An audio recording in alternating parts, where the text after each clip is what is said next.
Hey everybody, this is herculespetix, founder, curator, docent, and gift shop employee of the herculespetix Academy of Comic Book Studies. Today we're going to continue our examination of Howard Chaykin's magnum opus, American Flagg. We're going to be looking at the first 4-issue story arc that American Flagg has had. It's numbers 15 through 18. And it includes the story arc Northern Lights Double Cross. And after that 2-issue fill-in fiasco, which was the last American Flagg video I showed, it's really nice that Howard Chaykin's back on art chores. And it definitely redeems the past 2 issues. Of course, those were written by Howard Chaykin, so I got to keep him in the Academy because, you know, I want the whole story. But man, that art was atrocious. I'm sorry I had to show you guys that. Okay, let's take a look at these. Number 15 is the first issue here. And Canadian Sunset. Beautiful Chaykin cover, great design. I don't remember this horse with robot legs in the comic, but I'm not very observant. I love these sunset colors too. Really a striking image. So, let's get started. So Rueben, Raoul, and Luther are on their way to Canada. Canada has just been admitted into the Plex. Ever since the breakdown of 96, Canada's been ungoverned, basically. It's just been the Wild West up there. And the Plex is now establishing malls throughout the country. Going to put them on the communications grade. And it's a big thing. So Ruben's going up there undercover, using his Pizza Rustica nom de plume that he uses whenever he's undercover. And they're going up to this little town to check it out. There's some shenanigans going on up there. The guy who runs the town, the mayor, Carl Bullock, who's also like the big meat magnet up there, and just runs the town with an iron fist. But they don't know, they don't know what he's like yet. So they left him in charge. He's still in charge, even though the Plex are now in charge. They left him ruling his little fiefdom. I don't know if it's my imagination, but it seems like the 2-issue rest that Howard Chaykin took, not drawing, it's even more detailed than ever. This is some really nice art. Howard Chaykin's really putting the work in. So they get to this town. It's the Democratic People's Prairie. It's a dinky little town. And I guess there's some video piracy going on up there. And as we saw last issue, there's this kind of vigilante Zorro type character named the Black Beaver stirring up trouble. So the Plex is sending Ruben up there undercover. The first thing he sees when he gets to town is there's this blind woman. And these guys are basically like the Cossacks of Bullock. He's got these bully boys who enforce his will. And they're picking on Megan. They break her speaker that she's playing the guitar through. Then they start manhandling her. Of course, Rueben Flagg's not going to have that. So he sees this going on. And he heads over there to kick some ass. So he plows into these guys. And Luther helps, of course. So they beat shit out of all these guys. One of the guys, though, has a gun and is about to shoot Ruben. And all of a sudden you hear a gunshot. And it's Daniel Maris, the law in their parts. He's the Plexus Ranger there. And, he's new. They just instituted Plexus Rangers in Canada. So he hasn't been on the job long, obviously. And he recognizes Ruben right off the bat. Because he's a fan of Rueben Flagg from his Mark Thrust TV show. So his cover's blown. He basically says, let's keep this between you and me. Then he proceeds to kind of dress down Megan. Apparently those Cossacks were kind of like implying that Megan was a whore.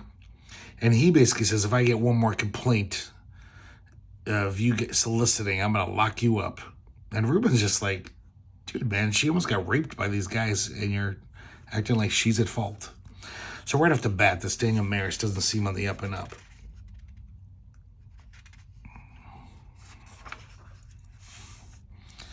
So they go to the local saloon to have a little chat. And just from talking to Maris, Ruben realizes this guy has got Maris has got his nose firmly entrenched in Bullock's butt crack. He's basically just a tool of Bullock. He's going to do whatever Bullock wants. Now we see what's going on in Chicago. C.K. Blitz and his new wife, Peg Krieger, but now Peg Blitz, I guess. They're, they're newlyweds, and they're enjoying their newfound marriage status after, because Peg lost her memory for all that time. And she goes right back to her ex-lover. They get a phone call from Sherman Peabody, the big Plex official, who's visiting from Mars. And he informs CK that he's not the mayor anymore. When Scheisskopf, even though it was a coup d'etat, but he did it legally. He did it within Plex law. So when he ousted CK, it actually, even though Scheisskopf's, dead and reviled, it still stands that he's not mayor anymore. So now back in Canada, Ruben makes a visit to Bullock's ranch. And, this guy lives in opulence. He's a very rich guy. Kind of funny that he's a communist. And I guess his parents were sleeper agents in America before the fall. And when they brought him over, he was like a little kid. And then after the fall, he went up to Canada. And that's where he became this kind of kingpin of this little area of Canada. So he's communist, but he's not at all. I mean, he totally is a rich tycoon, a beef tycoon. So we see his butler, Claude.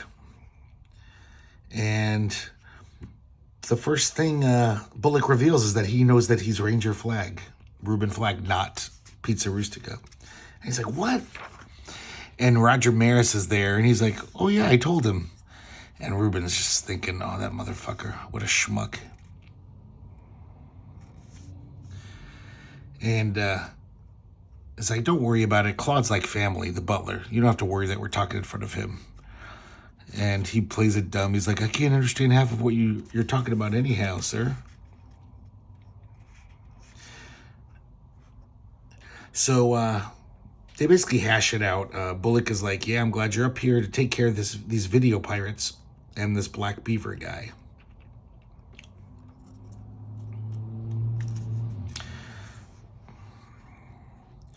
Look at this coloring here. Like, I got it. I was kind of dissing Leslie Zoller when she took over from Lynn Varley in issue number 4. But she's gotten better and better.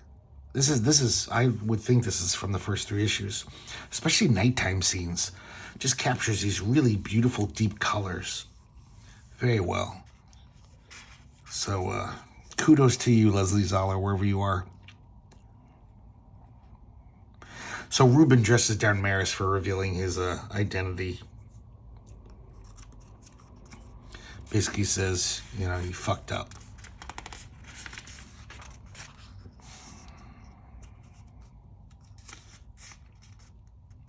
So he's heading home, to their base of operations where Luther and Raoul are trying to find the video signal from the pirate. And he hears a shriek. And it's a trailer in the middle of nowhere.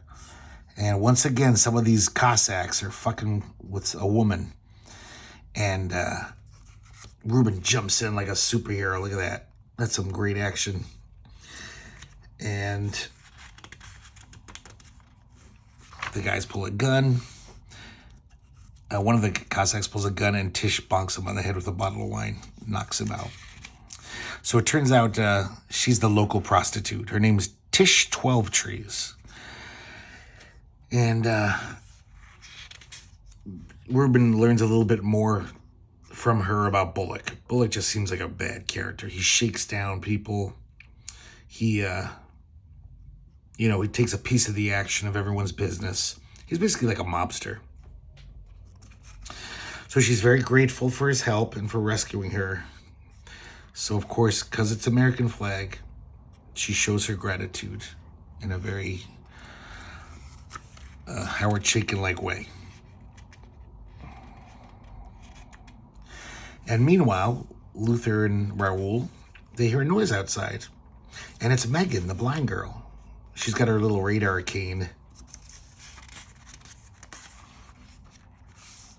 And then all of a sudden, the black beaver shows up. And the black beaver blows up the official video station, Bullock's. It's registered with the Plex. Then Maris comes out, and he's got a snowball gun and shoots it right at the black beaver, but he's got a somnambutal mask on, an anti-somnambutal. I don't think I'm ever going to be able to say that word correctly. And then he knocks him out with some buzz knucks. So this guy, this black beaver, has got some like Plexus Ranger grade weaponry and equipment. And Raoul's very suspicious of this. It's like, what the hell's going on here? So now we cut back to the trailer. Ruben's saying goodbye to Trish after their little tete-a-tete.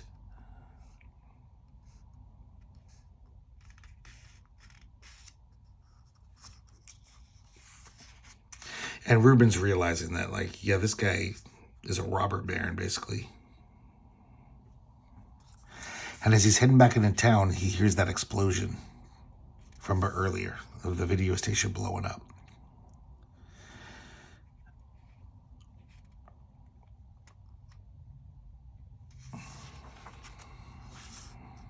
So now we're back at the Bullock's ranch.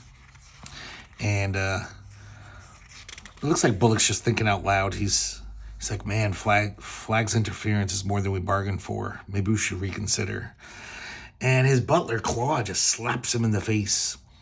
And he says, I even spent 15 years in the squalid excuse for civilization just to have you, like, ruin our plans after all that time. And we would realize that Claude is much more than he seems. To be continued. Oh, this is nice. This is the first part of the dossier. In these 4 issues, there's these little backup dossier pages which fill you in. It's almost like an encyclopedia of the American Flagg world. All the political groups you've seen, the characters. It's pretty great if you're an American Flagg nerd like me. Howard Chaykin draws all the beautiful pages. They're really nice pinups, basically. And he has this guy named Charles Meyerson help him out writing him, I assume.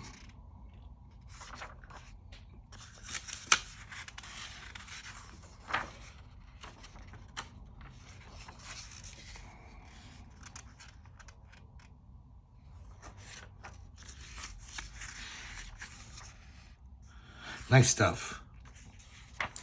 I love this kind of stuff, especially when I was a teenager. Almost like those official handbook of the Marvel universes. I used to eat that shit up. Who's Who. Okay, number 16, Wild and Woolly. I like this cover. It's a typical Western barroom brawl scene. But even Raoul's getting in it. And he's attacking this cute little dog here. It looks like the Little Rascals dog. And he's just like going at it. Good stuff. Man, Chaykin does really good covers.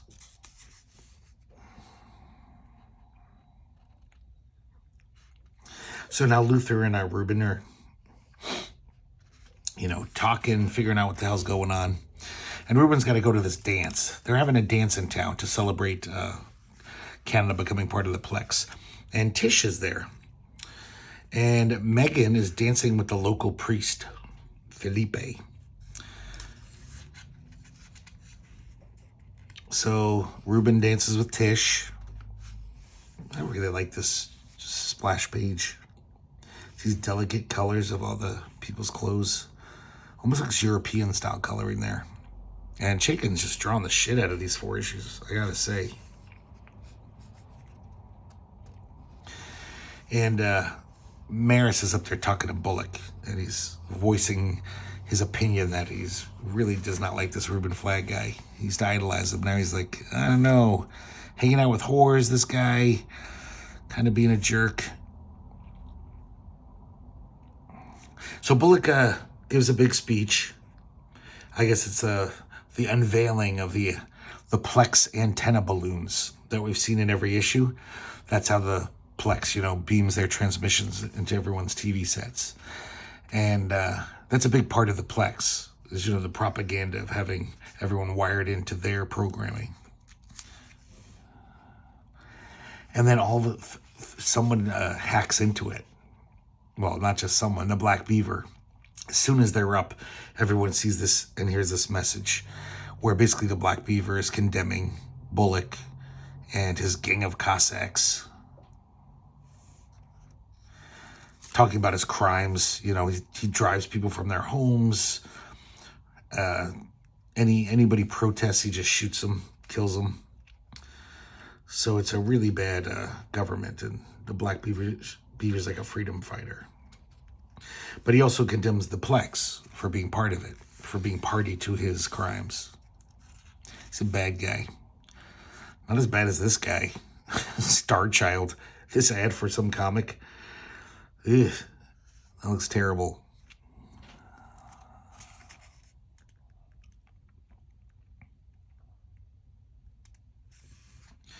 And so Rueben notices these children playing Black Beaver and, Bullock's, whatever, the official cops.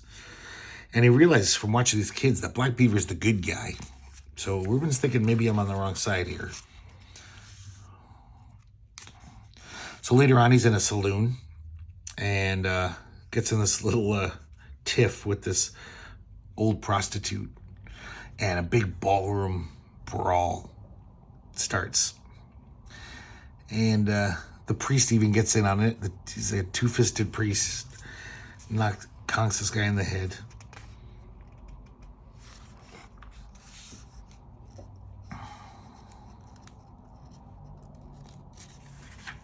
So Ruben finally meets this priest guy, Felipe. Nobody in town really likes him that much because he's Asian, he's Catholic, and French is his first language. So they're pretty small-minded in this town. Back in Chicago, Mandy basically calls for the press for a press conference. And she announces her candidacy to be mayor of Chicago. So this is a big fuck you to CK Blitz. She's already got a grudge against him for stealing her mother away from her father years ago.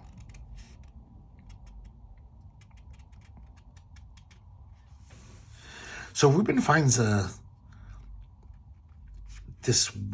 pack of manana-cillin. If you remember, manana-cillin in this world is the day after pill / will kill any venereal disease you have. And, I don't know if in the mid-'80s, if the morning after pill was even a thing. So that could be one more thing that Howard Chaykin predicted. The morning after pill. But he notices something's weird about it. It's post-dated by 6 years. So something's like counterfeit about it. Something's off. So we cut away to Tish's trailer. Megan, who lives with Tish, it's Tish's maid. She's heading off to town to go see Felipe. And then Tish gets a phone call from the Black Beaver. She's in cahoots with him. And the Black Beaver says, I want you to go to town and keep Plexus Ranger Maris occupied because I'm going out to Bullock's Ranch. I got some shenanigans to conduct. And meanwhile, Ruben and Luther are heading out to Tish's house, her trailer, I'm sorry. So Tish is dressing up as the Black Beaver. So I guess they both dress up as the Black Beaver.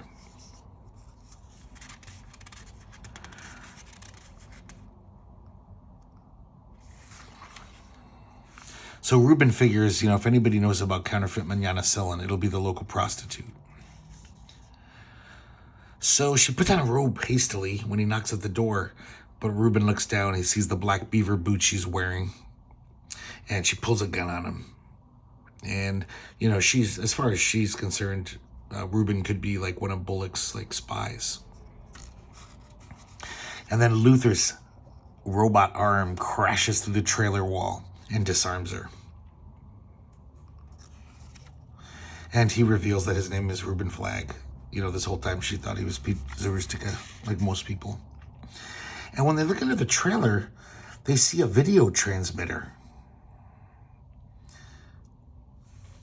And she says, and then Ruben says, okay, sorry, you're going to have to come in with me for being the Black Beaver and for your video piracy. She says, listen, I'll come clean. I'm Black Beaver's sidekick, but I've never seen this video equipment before. And Megan is the only other person with access to the van. Sorry, trailer. This is kind of weird. This is story arc. Ruben's acting very out of character. He's being like a total government tool.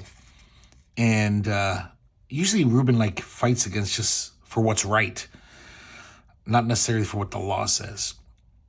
So he's arresting her for doing the shit that he would do. He has a video pirate station, Rueben Flagg, in Chicago. So as Megan comes to Felipe's door, we realize they're lovers. He calls her my sweet. I mean, you could kind of tell from when they were dancing earlier. Once again, I got to mention these beautiful night colors. Especially back then on this paper. Marvel and DC shit didn't look 1/10 this good. Amazing stuff. So Maris is flying around on his little copter. And looking for, he's doing his job. The Black Beaver is at Bullock's ranch. And he knocks out one of the guards. And he's breaking into it. And then all of a sudden Maris shows up. So he's just, because Tish was supposed to distract him. But, Ruben's arrested Tish. So he's like, shit. Something must have happened to Tish. So Maris sees him, knocks him out, puts him under arrest. Inside the ranch, we see Bullock talking to his, Claude, who, as we learned last issue, is not really his butler. He's pulling the strings. And the way he talks to him, it sounds like, Bullock is his lackey.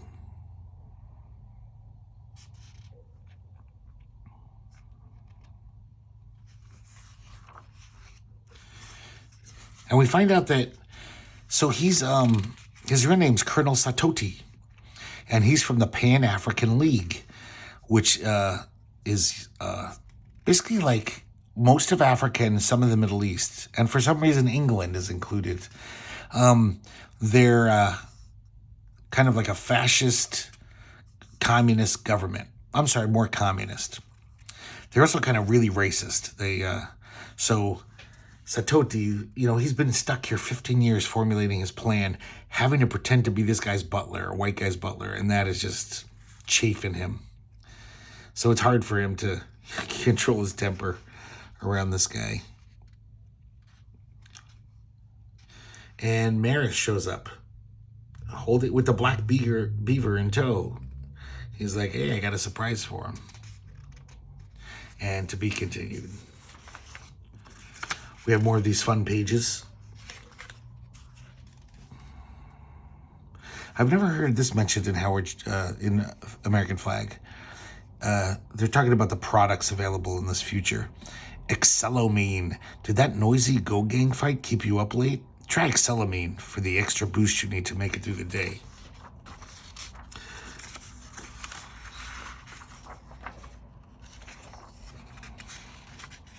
Yeah, I like these. It's all fun pinups. Of course, he's got to dress Crystal like that.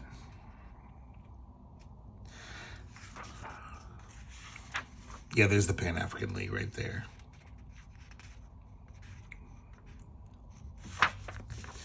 Okay, third chapter. Number 17, Tales of Plexus Rangers. So we see a little Fast Facts news story, kind of a recap.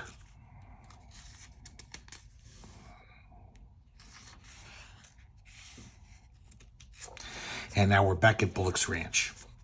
Basically, Satoti reveals his whole plan to Maris. He's like, yeah, this guy seems pretty tool-like. I'm sure he'll go along with this. You know, there's the manana. So he's got apparently millions of doses of fake manana-cilin, counterfeit manana-cilin, which is actually poison.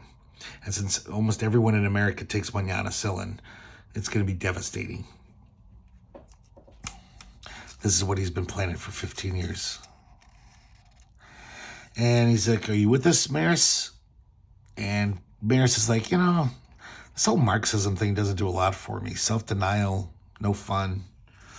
And he says, look around you. Does it look like we have no luxuries here? You know, you have money and power. So, of course, Maris goes along.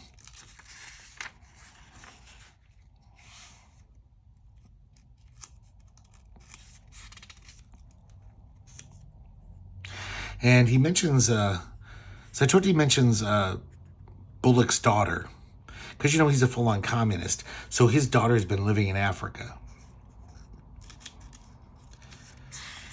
And Satoti informs him that your daughter died in Belfast a few months back. You've been getting fake letters from her all this time. Your daughter was posted as a field whore to Ireland 3 years ago. So he never told him this, obviously.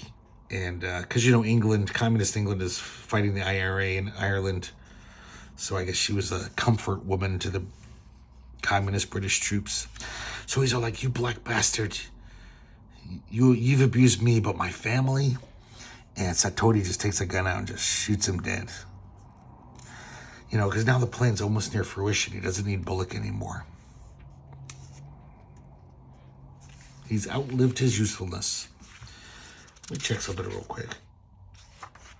Never mind. Okay, so now we see Rueben, as you know, with Tish. She's got her handcuffed.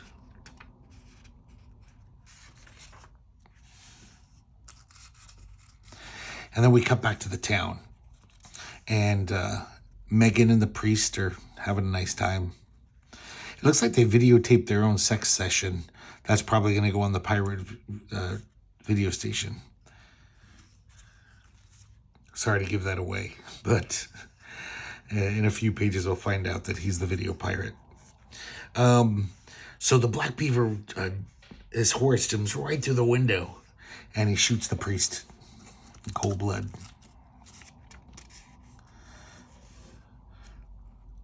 Megan finds him and is crying. She really loved Philippe. So when Flagg gets back to town, he finds out what the hell's going on. People are saying, like, oh, the Black Beaver is on a rampage. He just killed Bullock. Then he blew the priest away. So Satoti's, you know, obviously dressing up as this Black Beaver and getting rid of all of his enemies. And then he can pin it on the Black Beaver.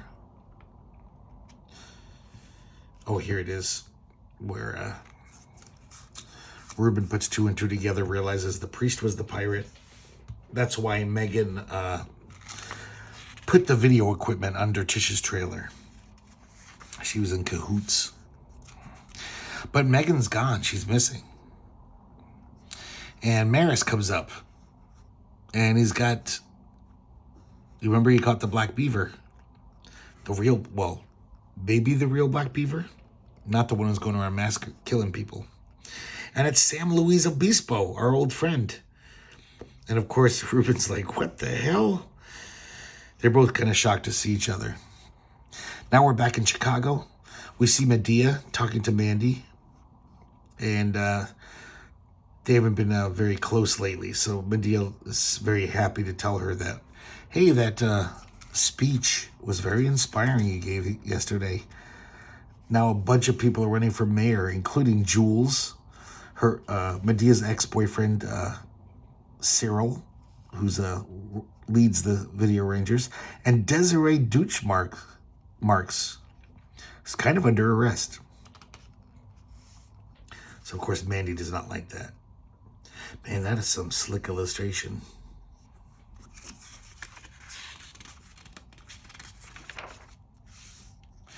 So back in Canada, both Sam and Tish, both dressed up as the Black Beaver, are now in jail.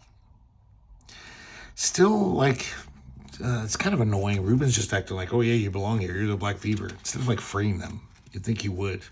And then they could both go after Bullock. Sam fills in Ruben about what, how he got there, where he's been all this time. And the last time he saw Sam was during that blizzard. And he ended up in Headhunter Turf. That's one of the Go gangs.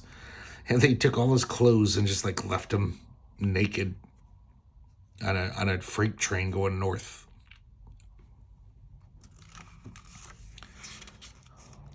So, and Tish tells her story.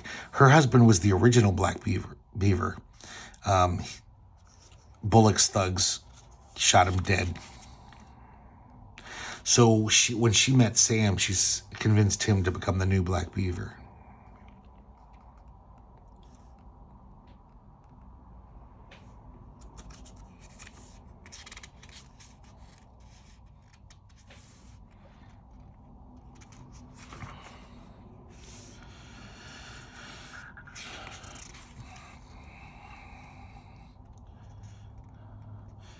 And so Ruben's asking these guys about the counterfeit manana cyllin.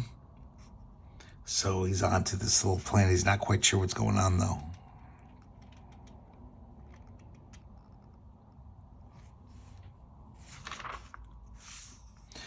So Ruben is making an inspection of Bullock's meat factory. And strangely enough, there's no meat there. And Satoti, who, of course, Ruben still thinks is Claude, tells him like a big shipment went out, all of our meat. We had a big order. And Satoti's totally acting like he's so bereft because Bullock is dead.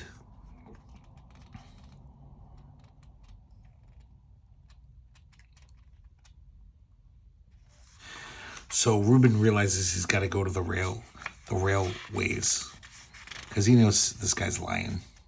So he's like, what's up with this train with all this meat on it, I'm going to check this out for myself.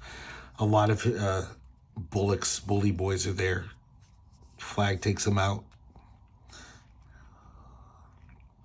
Meanwhile, Luther is at the Tish's trailer. He's hoping that Megan will return.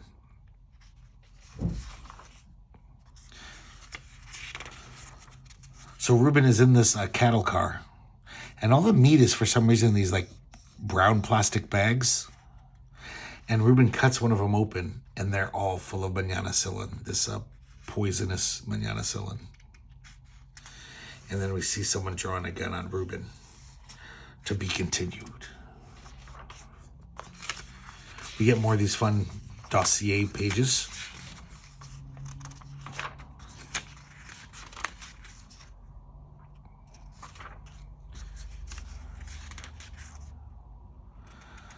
Man, Kim Brzezinek makes such good logos. Really good designer. Okay, this is the last chapter, number 18. Really nice action cover. Looks like it could have been some old pulp. Not the drawing style, just like the design of it.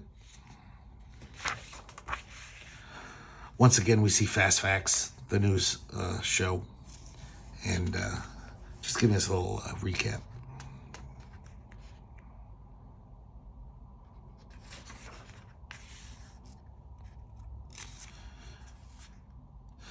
So Satoti, I guess, has been sleeping with the maid, the white maid.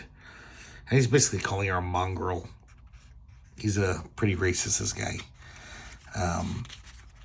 And while he's on the phone with Maris, we see how cold-blooded he is.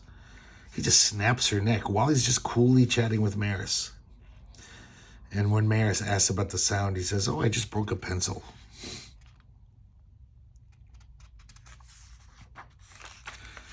He's not a nice man. So back to Ruben in the train car. One of Bullock's Cossacks, takes a shot at him, luckily misses. And so Rueben does what he does and kicks the guy's ass.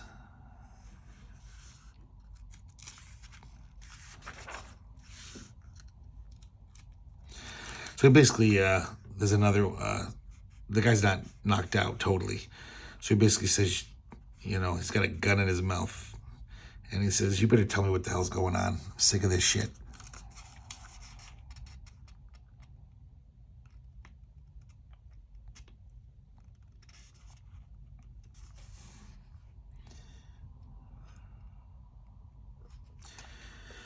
So now Raoul, Luther, and Rueben are all, they finally found Megan. And Megan tells her story. How she hid the vid unit under the trailer. And she tells her, like, her real story. How 5 years ago, Bullock's men burned her family's ranch to the ground. They killed her mom and dad. They raped her and blinded her with a hot poker, leaving her for dead. Tish found her and, you know, brought her to the priest, who nursed her back to health. And while he was doing that, they fell in love. He also gave her her radar cane and her glass eyes.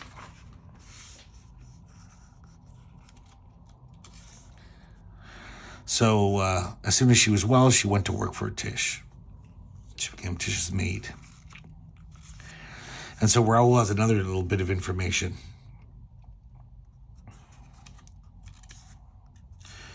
It turns out her glass eyes are little cameras.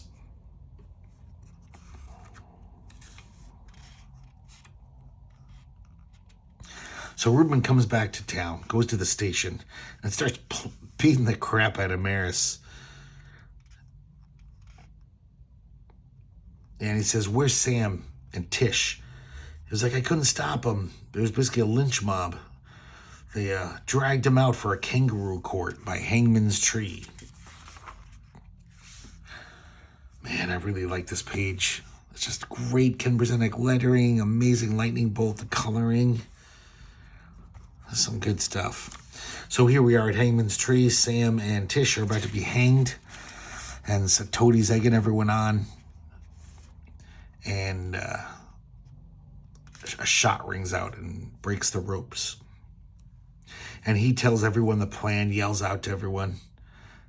And he informs Satoti that the border guards are ready to impound the manana silin at the border.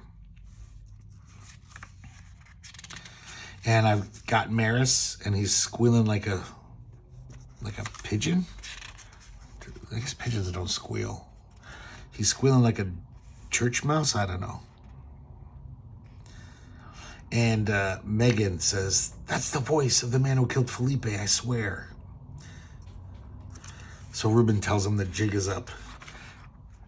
And Satodi's not going to go easy. He spurs on his horse and he heads to the woods. So Rueben, of course, chases him. Man, Chaykin is just such a fun storyteller. Like, this just reads so easily. It's just such good action.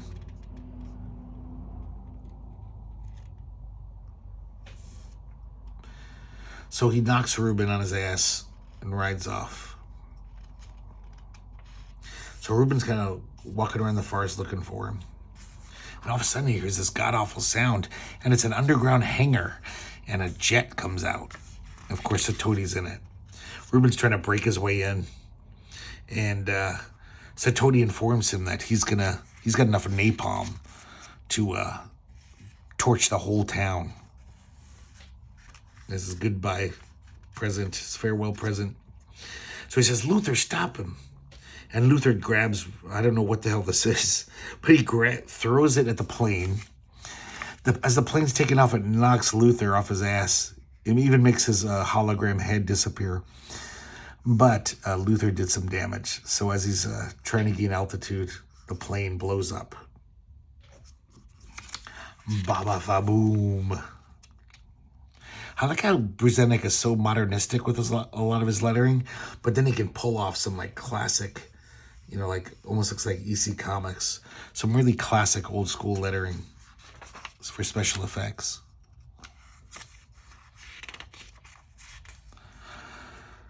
So everything's wrapped up, it looks like, and Fast Facts. Oh, no, I'm sorry. This is actually Rueben Station. This is QUSA. And they basically tell us what we just saw. So the whole dastardly deed is revealed to everyone. So the next day, Rueben is saying his farewells to everybody. And Sam's going to stay with Tish and Megan. So, of course, because Maris is in jail, and, Maris totally squealed to the authorities. So the whole story's out. He informs Sam that Arcadia Driftwood from Brazil is going to be the new Plexus Ranger there. And she was always trying to bust Sam, because remember, Sam's a con artist. So he's just like, oh, shit. But I like this in American Flagg, how it all interweaves. Basically, if a character shows up once, he's probably going to show up again later on at some point. Back in Chicago, Mandy's chatting with Bill Windsor-Jones. Pretty much now he's the main reporter at QUSA. He's like the Walter Cronkite of the station. And she basically, she's showing a side of herself we've never seen before. If you remember, in like the early issues, her father told Ruben, like, hey, my daughter's poison. Be careful with that one. And she basically is telling Windsor-Jones that she's got enough dirt on Flagg that she can kind of almost blackmail him into endorsing her candidacy for mayor. Then Windsor-Jones is like, gulp. So that's the end. And I really can't wait till the next story arc. It's going to be fun seeing all these guys jostling for power. See who becomes the mayor. Oh, yeah. Really good story arc. I really like that one. Just everything. The art, story, coloring, lettering. It's just great genre fiction. I mean, this is how you do it. This is why, like 30 years after buying these, or 40, I still have a great time reading them.